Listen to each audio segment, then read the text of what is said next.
എല്ലാ പ്രേക്ഷകർക്കും പുതിയൊരു വീഡിയോയിലേക്ക് സ്വാഗതം. സിനിമാ പ്രേക്ഷകർ വളരെയധികം പ്രതീക്ഷയോടെ കാത്തിരിക്കുകയാണ് മമ്മൂക്കയും ലാലേട്ടനും ഒന്നിക്കുന്ന മഹേഷ് നാരായൺ ചിത്രത്തിന്റെ അപ്ഡേറ്റുകൾ അറിയാൻ വേണ്ടി.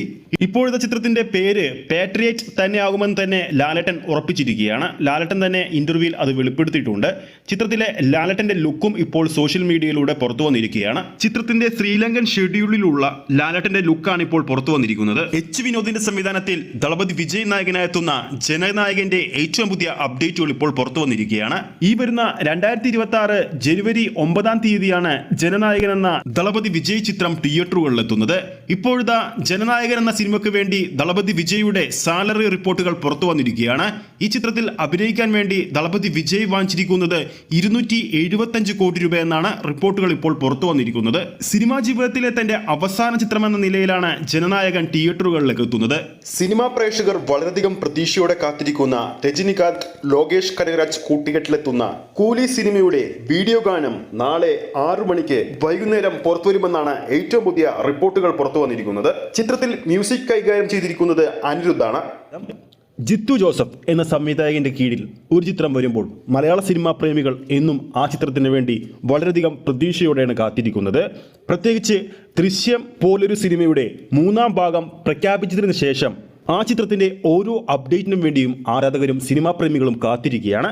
ഇപ്പോഴത്തെ ദൃശ്യം 3 എല്ലാ ഭാഷകളിലും ഒരുമിച്ചാണ് റിലീസ് ചെയ്യുക എന്ന വാർത്തയോട് സംബന്ധിച്ചുള്ള പ്രതികരണം ജിത്തു ജോസഫ് അദ്ദേഹത്തിന്റെ ഏറ്റവും പുതിയ ഇന്റർവ്യൂവിൽ നൽകിയിരിക്കുകയാണ്. അദ്ദേഹം പറഞ്ഞിരിക്കുന്നത് ഇങ്ങനെയാണ്: ദൃശ്യം 3-ാം ഭാഗത്തിന്റെ തിരക്കഥ എഴുതിക്കൊണ്ടിരിക്കുകയാണ്. ഒക്ടോബറിൽ ഷൂട്ട് തുടങ്ങണം എന്നാണ് പ്ലാനിങ്ങിലുള്ളത്. എല്ലാ ഭാഷകളിലും ഒരുമിച്ച് റിലീസ് ചെയ്യാൻ സാധിക്കുമോ എന്ന് മറ്റു ഭാഷകളിൽ നിന്നുള്ളവർ ചോദിച്ചിരുന്നു. ദൃശ്യത്തിന്റെ ഹിന്ദിയിൽ അവരുടേതായ കഥയായിരിക്കും ചെയ്യുക എന്ന വാർത്തയുണ്ടായിരുന്നു. അത് തെറ്റാണ്. ദൃശ്യത്തിന്റെ കോപ്പിറൈറ്റ് എൻ്റെ കയ്യിലാണ്. അതുകൊണ്ട് അവർക്ക് അങ്ങനെ ചെയ്യാൻ സാധിക്കില്ല. അടുത്ത മാസത്തേക്ക് ഞാൻ അവർക്ക് തിരക്കഥ കൊടുക്കാമെന്നാണ് പറഞ്ഞിരിക്കുന്നത്. അവർക്ക് അവരുടേതായ സാമൂഹികമായ മാറ്റങ്ങൾ കൊണ്ടുവരേണ്ടതുണ്ട്.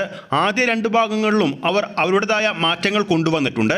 അവർ ആഗ്രഹിക്കുന്നത് 3 ഭാഷയിലും ഒരുമിച്ച് റിലീസ് ചെയ്യാനാണ്. കാരണം മലയാളം OTTയിൽ വന്നാൽ വലിയ ശതമാനം പ്രേക്ഷകർ പുതിയ ഭാഗം കാണും. അതുകൊണ്ട് തന്നെ ദൃശ്യം 3യുടെ റിലീസ് 3 ഭാഷയിലും ഒരേ സമയം നടത്താൻ തന്നെയാണ് പ്ലാൻ ചെയ്യുന്നത്. 3 ഭാഷയിലും ഒരേ സമയം റിലീസ് പ്രഖ്യാപിക്കുകയാണെങ്കിൽ ചിത്രത്തിന്റെ റിലീസ് നീണ്ടുപോകില്ലേ എന്ന് അവതാരകന്റെ ചോദ്യത്തിന് ജിത്തു ജോസഫ് നൽകിയ മറുപടി ഇങ്ങനെയായിരുന്നു: ചർച്ചകൾ നടന്നുകൊണ്ടിരിക്കുകയാണ്. ഈ വരുന്ന ഒക്ടോബറിൽ ചിത്രത്തിന്റെ ചിത്രീകരണം തുടങ്ങുമെന്ന് പറഞ്ഞിട്ടുണ്ട്. അവർ ആ സമയത്തേക്ക് തയ്യാറാകുമെങ്കിൽ ചിലപ്പോൾ ഒത്തിരി നീളാതെ തന്നെ ദൃശ്യം 3 തിയേറ്ററുകളിലേക്ക് എത്തും.